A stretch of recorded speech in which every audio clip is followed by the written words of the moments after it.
puts a lot more on than that, and he's a lot stronger. And it's just you have to contribute to why he's kind of flat tonight, man. Were there moments where you were in the fight where you thought he was getting it together? Yeah, because he was moving his head and counter-punching him, you come in and catch him and same with him and trying to get the ring off a little bit, but we didn't do enough of it. What adjustments would you have made hindsight? Well, the thing is, I mean, cutting the ring off I think was the biggest thing because he moved in one direction all night long, and he gave us a lot of trouble. And he couldn't land the right hook because the distance wasn't there, and I think that was the biggest factor that he followed him all night long and didn't get the ring off. In the 12th round, going out to the 12th round, did you tell Cuellar he needs a knockdown or a knockout? Yeah, of course. I mean, I told him when you need a knockout to win, you put this guy in his ass. So, but it didn't happen. Were you surprised when Mars put him down in the 11th round, considering that Cuellar had the puncher? I was surprised, yeah. I mean, but the thing is, I think once earlier in one of the early rounds, he had hurt him also, and he fought a very good fight. I told him when I was calling him about Eagles going at asked me to train him, I just didn't have time.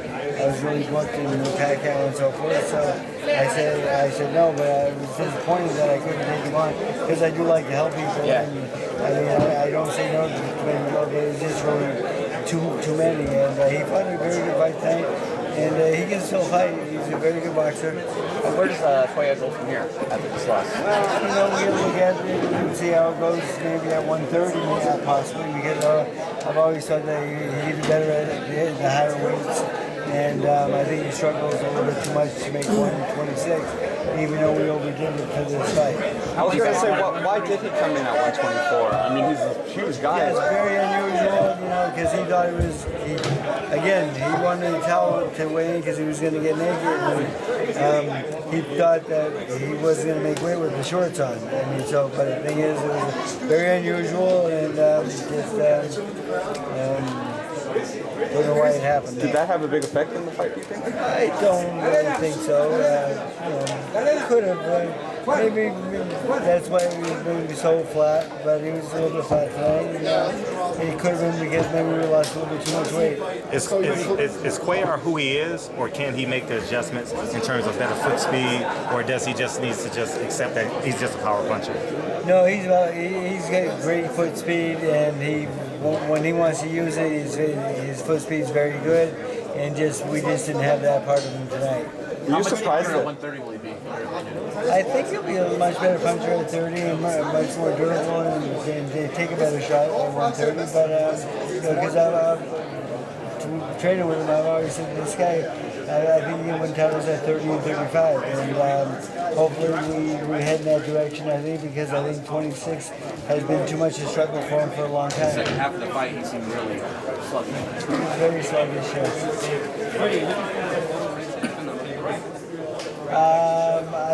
I haven't talked about anyone about that yet, so I think I fly out Monday, we go see Kodo, and then give you an answer when I get home. Do you like that fight? Yes. What do you think about Kirkland going back with Ann Wolf? I think that's the rumor going. Did that make a difference at all? It seems like it does. It has before, so he does fight better with her in the corner. Have you heard about her training regimen? I know her training. I've seen it. We've all seen it. What do you think about it? A little crazy, but it works. It works for him. Yes, it does work for him. Maybe not for everybody. Maybe not for everybody, but I like Ann Wolf. She's a very nice person. When I met her, I didn't expect her to say, "Oh, hi, Mr. Roach, how are you?" I thought it was going to be a little bit rougher, but she was a very nice lady. Would you ever employ those kind of training tactics on your fighters, or is this not? Is just every trainer different? Every trainer's different, yes. You never thought about it like at all, or what do you think about like this extreme things that you do? Well, like you said, they work for him, so she found the perfect student for what she's teaching. So it works out well. I'm not going to criticize her because she does well. I mean,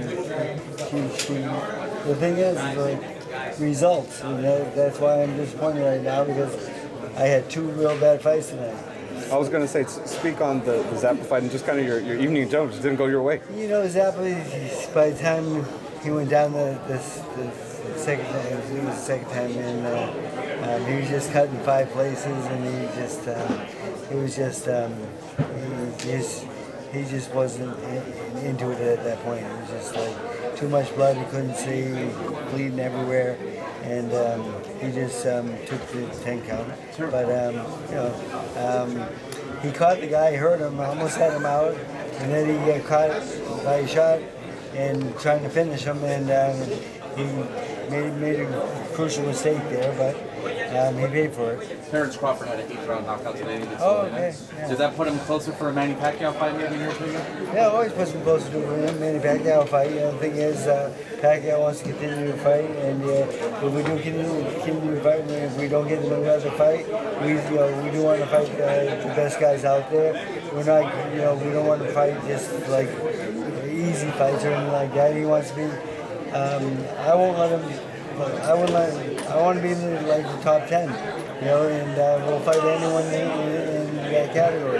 Mikey, Fight at 140, 147. I like him at 40, but he hasn't fought at 40 for a while, and but I think he's going to be much quicker at 40 and a better puncher at 40. But we've been at 47 for so long now. It's hard to say which way we'll go. what are the 3 opponents you're looking for Manny Pacquiao right now? I guess Mayweather, Crawford, and Alvarez. At Alvarez, you mentioned rehydration clause. Yes. What division would you want that fight in? It'd be 47, and then maybe I'd like the IBF for over 10-pound weight. Would be good, but the thing is, I just don't want to put my guy in the ring with the guy who's 40 pounds heavier than him at fight time.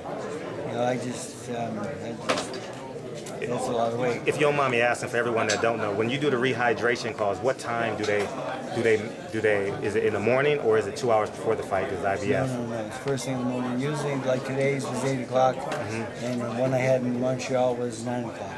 Okay. And they're usually very early, so the fighter does have time To put more weight on. Put more weight on. Yes.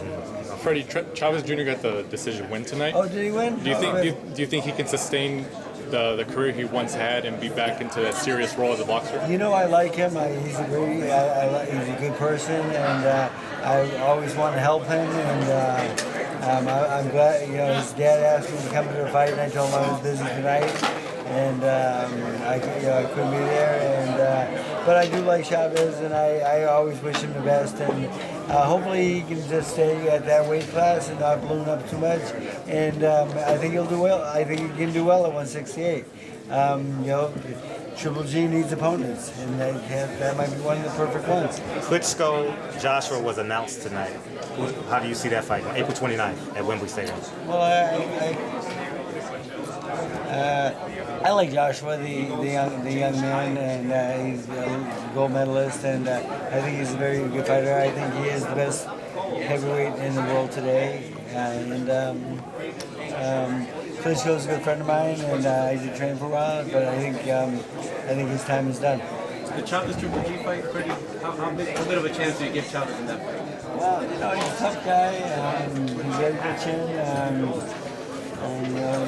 He's going in with one of the biggest punches in the world, and I think Triple G is pound for pound the best fighter in the world today. So I think he would do well, but I don't think he would win that fight now. But I know that fight's out there though. You said Triple G is number 1, Freddie. A lot of people will say Andre Ward or put other people. Why do you put Triple G on the top spot? Well, he's a very good boxer and he's a very good puncher. He has all the tools. He does everything. And the other guy is a small guy. He's just a very, very good boxer, but he doesn't have the big knockout punch that Triple G has. I think he has more tools than the other guy. I think so. Do you think he should move up at all, Freddie, or do you say 160 at this point? No, he's going to have to move up to fight better guys because he needs better opponents. The better opponents seem to be at higher weight classes. That's when every fighter that wants to be great and win multiple titles, they always have to move up. And he's one of those guys that has to move up. Manny did it. That's a prime example, yes. Man, you look at everyone else, they have multiple titles. They didn't win the same title in the same division or lower divisions. Mikey Garcia said he would have loved to fight Manny Pacquiao at 140. He said he would take that fight in a heartbeat and bet his life on it. What do you have to say to that? I'd like that fight, yes, but I'd have to talk to Pacquiao about the weight and so forth. And again, we haven't talked about going to 40, but that's just my opinion. And because he doesn't really walk around above 140 anyway. He walks around usually like 138. So I would love that fight. That's an attractive fight. Have you talked to Manny lately? No, I hear he's coming in town next week, but I haven't talked to him. We don't talk on the phone too much. It's communication. It's just phone, face to face, much better. Thank you, Freddie. Thank you, Freddie. Appreciate you.